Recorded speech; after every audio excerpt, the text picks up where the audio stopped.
Red Glass by Laura Rousseau, Chapter 16, Section 3. When I woke up, Rodrigo was staring at me. He must have been watching me sleep, waiting for my eyes to open.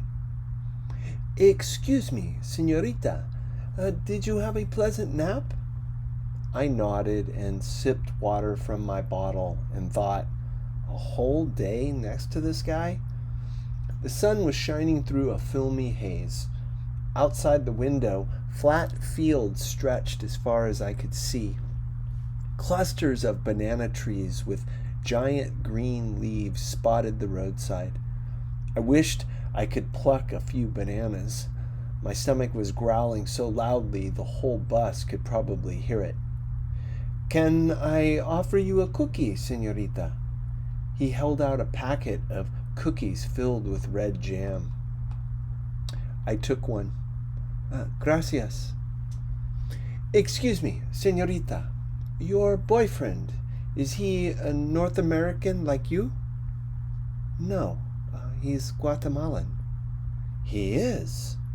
Well, he must be light-skinned then, because you white girls don't find us morenos attractive, do you?" At first, I looked out the window, chewing my cookie and ignoring what he'd said. But then I said, "Not that it matters, but his skin is darker than yours. His mother was Mayan, is Mayan." "Oh, and you're going to his town?" I nodded. "To bring him something. In a town near Tacun Uman." "Señorita, are you crazy? Why don't you meet him in a tourist place like Antigua? There are many beautiful places in Guatemala. Ancient temple ruins, golden artifacts, handicraft markets, elegant hotels, colonial churches. You shouldn't travel around Tacun Uman. I have a cousin who lives near there. She won't leave the house at night.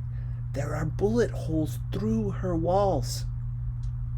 "Well, I'm not staying, just going, giving my boyfriend something, and coming back here with his dad, and maybe him too."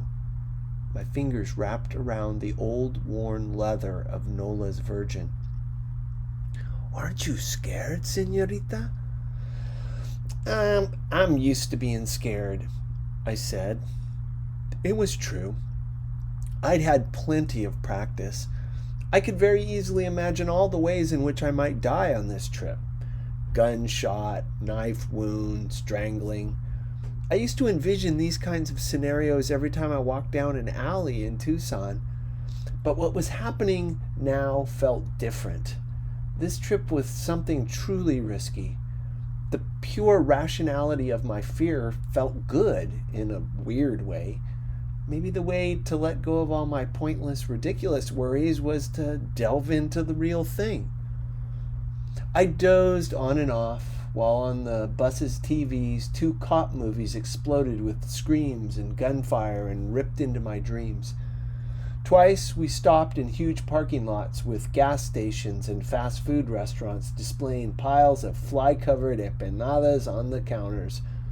The bathrooms didn't have toilets, just open drains that you had to squat over. Those were covered in flies, too. On the first stop, I took one look at all the flies and ran back to the bus as though they were chasing me. On the second stop, I had to go so badly I just held my breath, zoomed inside, closed my eyes, and peed for so long I had to take another breath. Afterward, I wolfed down 2 empanadas before I could fret too much about whether the flies had first made a visit to the bathroom. Around 6 in the evening, I was flipping through The Little Prince when the bus pulled into a parking lot. I shut the book and turned to Rodrigo. "We're here?" "Oh, no.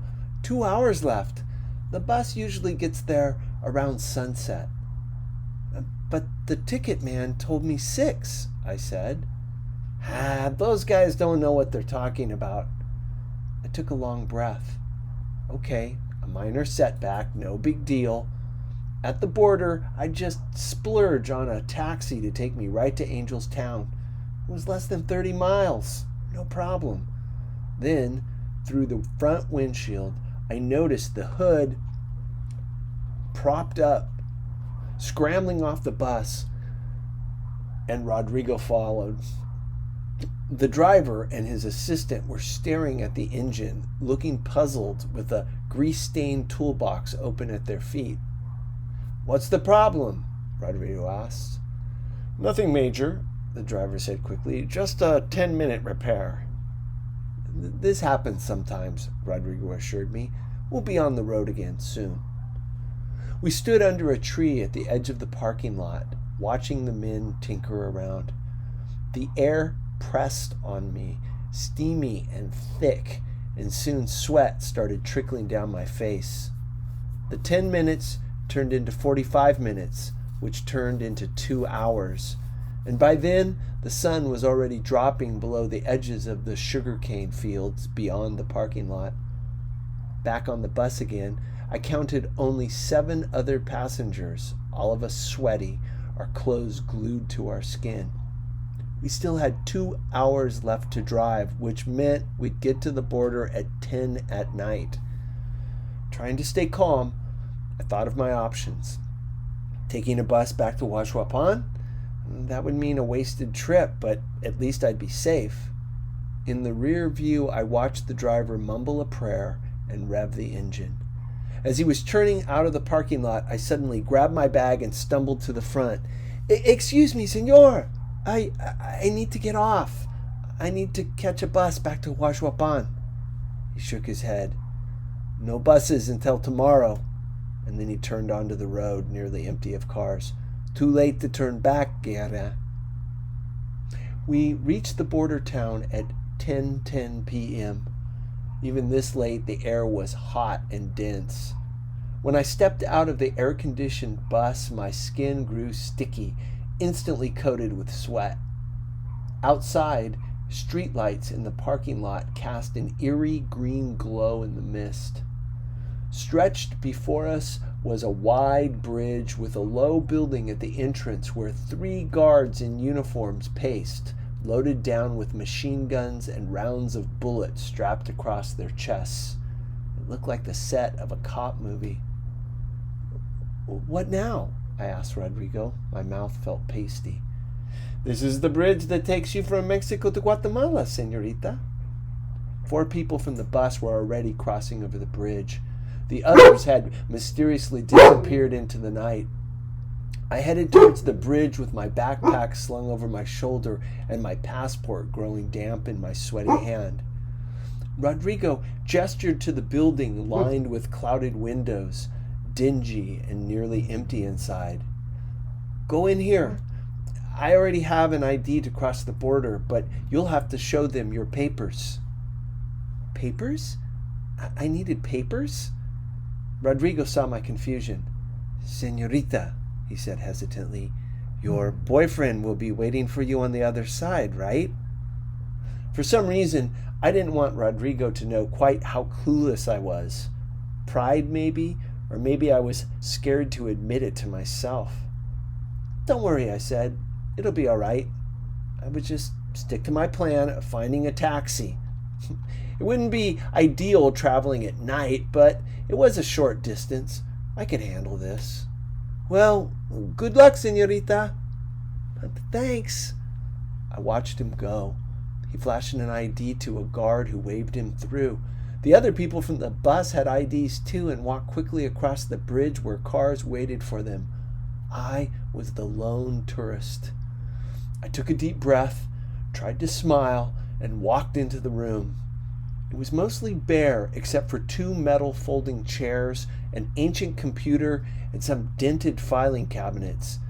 2 men in uniform stood behind a counter, one barely older than me, the other middle-aged, his gut hanging over his belt.